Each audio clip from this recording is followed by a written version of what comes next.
Tesla invented the 21st century. Most people don't know about Tesla. He was written out of the history books. But 30 years before AC was talked about, AC/DC and electricity, he told his parents that he saw a vision of him going to Niagara Falls 30 years before it happened. He's never been to Niagara Falls, but he was a visionary that has concepts, thoughts, and ideas, and these mathematical equations are downloaded to him. I get mathematical equations. E equals mc squared plus biophoton energy equals the new matter. And biophoton energy is positive and negative charges. From where? It's an evolution. Amazing. Yeah, from the source. I was wondering about, I've also read on your blog, which I absolutely adore, you mentioned the Egyptians had used 360 senses, and we use 5. Ooh, I got goosebumps on that. Like, what happened? What? We've been in a declining consciousness since. In the land of Kent, in the Egyptian times, there was a peaceful place. Right. If you look into history books, and perhaps it is true. I feel it's true. I see it as true.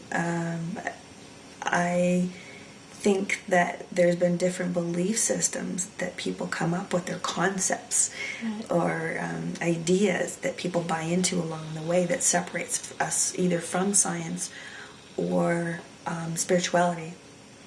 And spirituality can be many things to many people, and I think that definition needs to be tied up a little bit to also help us in our healing. Going back to the Egyptians, they knew what it was like to work together as a community. They knew you had to connect spiritually. This is what spirituality meant to them, to the stars and to the earth. They knew energetically women connected to the stars, and that the women needed to reach down to the men and work together in a partnership because the men were generally rooted to the ground. So you needed both energies to connect, to be balanced, to be clear, to see the future. They knew that they were born, each person was born with a unique gift. And they had a life purpose, and you were always searching for that life purpose, you know, on a spiritual level. And the biggest ceremony that the Egyptians had, according to the pyramid code, was, and doctors' theories out there, was the weighing of the heart. You see, anybody who was lighthearted could pass to the other side. So when they passed away, people passed away, they would actually measure the heart, according to these theories. And there was one belief system that a group of priests came together and said, well, why do you have to wait until you pass away? If we'll give you a token in exchange for money, and that meant that you were lighthearted. So the more tokens you had in your living room wall, you could buy your way into being lightheartedness. And maybe that was the start of declining consciousness. The currency exchange for something that wasn't real. You know, so they knew what it was. They knew what it was meant to tell your truth, to be in a higher vibration, to evolve. They knew that that was prosperity and health and wealth. Does that make sense to you? Absolutely. Now you talk about telling your truth. Now, when you look out in society, are you able to see who's living an authentic life and who isn't? And do you have like a rough percentage, or is that a really unfair question to ask you? I think what you might be asking is how many people are confused out there. How many people get it? Yes. And getting it meaning get the process, trusting the process to be totally open and new and evolve. Yeah. And then, you know, it's okay to have a little bit of ego at times, not being so hard on yourself, but the ultimate goal for the world is to remove ego, which is right in the solar plex, which is concept thinking and believing that we're hard on ourselves, or we're critical, we're self-critical, or judgment of others, you know, which is all a part of the solar plex and ego, which affects our blood sugar, our spleen, our digestion, our liver. I think that we truly are understanding on a world on a whole where the world is coming up into a place of center and balance very shortly, and there's a lot of people sharing this information and talking about the truth. And then talking about it and telling somebody something isn't the way of doing it. It's just the best teachers are out there are just people who show, and then they want that magic rubbed off on them. So people who just tell their truth, you see at the watering hole in the office, without fear, it's got a higher vibration. And if you gravitated to that or had the intention of gravitating to that, you will find that source of energy or those people that will help you guide yourself along the way to tell the truth. The most powerful form of healing is seeing ourselves reflectively through other people. People speak prophetically all the time. They give you signs and clues every day to what you want to hear, or what you need to hear, I should say. And you should reflect and stop and pause and going, what if they're a reflection of my intuition? What if they're a mirror image of me? Do I like that about myself? Right. Do I not like that about myself? What are they saying? What am I feeling? How am I reflecting? That is so much more powerful than even meditating. It's just moving you forward to aligning yourself every day to telling your truth. And what's your truth? It's your reality. Nice. Now, you've healed yourself, and you are a vibrational healer. Is that a fair term? I guess in a linear world, people want to call you something, they have to label it, and for those purposes, I am a vibrational person, and vibration is someone who feels thought from feeling emotion, who can clarify and purify that in others as well. So I learned how to heal myself. Things that I've stored since 1982 were, when I was 5 years old, a fear of vibration shuts, and a chakra shuts, or energy center shut, and you store that energy in your genes and your cells and your DNA start to alter. But you brought it in. You brought in that thinking pattern. Yes. In an illusion to think that is your truth. Listening to other people's stories.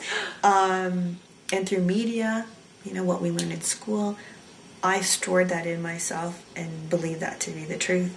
And through fear, my energy center shut, cells, genes, DNA alter, but you can open them up. You can reverse that process really quickly. Nice. It's amazing when you get the lesson. So it's about acceptance, it's about forgiveness on a vibrational scale. Whether you see it yourself consciously and reflect on other people, reflect on your day before you go to sleep, at the end of the day, you can reflect and release. And once you find acceptance and you start believing, you can then receive more information, more energy, and evolve. So is that the process of healing? Is that how healing works? To me, it is. It's a start. It's it starts with an intention. Do I want to live in a positive environment within myself, or do I want to live in a hostile environment? And the choice is always individual, knowing that everybody attracts the appropriate situations based on their feelings and thinkings and beliefs. We all do. Okay. Yeah, I could talk on it. I'm wondering where to go, whether I want to go. Do you want to talk about where you're at now with so much coming in? Like so many people kind of Where's this energy gone, is what you're saying? Yeah. What's happening in the now? Yeah. I like living in the now.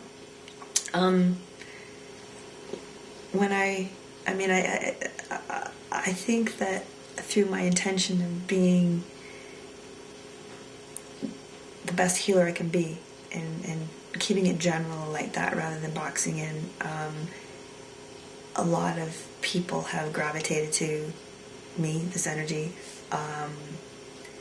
and it's like a little mini vortex that's happened out of my living room where I work, and when they come in I can feel it and know which ones are immediately part of this. I know which ones might take time in their awareness and the unique gifts and talents that they have, but the people who find me are usually the ones that have already made a choice to live in a positive environment within themselves, and they have mandates themselves at work. They might live in human resources at the office, they might be salespersons in an advertising firm, they might be doctors, they might be people in the legal profession. They may be people that are naturopath doctors. Each individual has a mandate where someone has asked them a question, or they want to serve other people and they want to help other people, and they usually come with their questions, and then we start aligning them to their unique path. And a lot of these people are leaving their jobs, and they're finding ways to benefit other people in this new evolution, and realizing this is important, and I don't know why I'm leaving my job. I just know that I need to do this. And that's what happened with me. Being in real estate, I just knew the importance of this, and being a teacher, I suppose, of anyone who wanted to listen, anyone who wanted to hear, and not limiting it. I'm not sure where all of it's going, but I know today, through the healings and testimonies of people that have spoken to their doctors, there's a lot of doctors and medical boards who've called me on this. I've been invited to lunches with CEOs of 3 major hospitals in the area that I live in, to hospice people, Autistic Society, CAMH, Canadian Mental Health Association, where we've helped individuals who are having seizures, or individuals who wanted to commit suicide and end their life, and have been involved with psychiatry for 10 years and meds. I've been successfully been able to help these people with 1 or 2 sessions, and 1 or 2 hour sessions, and they're off their meds. They're alive, seeing the colors and having purpose and wanting to get up in the morning, and it's amazing how their lives have transformed. So that's very, very rewarding to me, and it keeps me going to keep aligning to something new. And I never know what's going to happen, or who's going to email me, or what will take place. I've met a lot of interesting people from around the world, and I'm seeing that there is a definite positive shift in healthcare reform. Absolutely. 2 things that I wanted to point out to you and just get your opinion about are, first of all, I'm amazed at the mainstream medicine, how they've embraced you, because they're actually contacting you to be part of things with them, which I've dealt with so many people in this industry, and I don't hear of that very often ever. And the second thing is that you speak about facilitating the healing of people, which most people in your, I'll call it industry, I hope that doesn't offend you, Nope. But they don't say things like that. Why are you different? To tell the truth. Doctors need help too. And, Yes. With my intuition, I'm able to use words that I can build rapport with them. Yes. They get sick too. And they don't have all the answers. And maybe they ask questions and I'm meant to align to them. I went to go get my car washed, and I don't know why, randomly, the very last minute I go to the car place where I bought my car, and they were washing cars. I knew that I was going to meet somebody there. I just felt it, and I saw the vision, and I stayed open. Sure enough, a man starts a conversation with me, and I knew I had 15 minutes before my car was washed, so I had to really, figure out my purpose here. And he didn't know what he was, coming for, but I knew that our information, by what he asked and put out to the universe, and what I was asking in my time to put out to the universe, he started speaking with me, and he was joking with me, and I said, he was like, so what do you do for a living, And, no, what kind of car do you have? That was it. What kind of car do you have? I said, oh, just a little car. And, his car was, that much more expensive. And I said, oh, what do you do for a living? I knew what he did for a living. But he said, oh, I'm a bartender. I said, I'm just going to cut to the chase. You're a doctor. And I'm a healer. And, maybe we could have a conversation, and because I had 15 minutes. But I knew he was open. And I don't normally have those conversations, but there's an example of, where worlds align, and so the conversation that came out, and I think the reason that we both collided our paths was, you have the same medication or the same treatment for 2 people who have cancer. One heals and the other one doesn't. Well, why isn't the other one healing? What's happening? What's the missing element in the equation? And so I was able to help him with those answers. And so he says, do you have a card? Do you have a card? And he said, can you talk to us a little bit more? And I said, sure.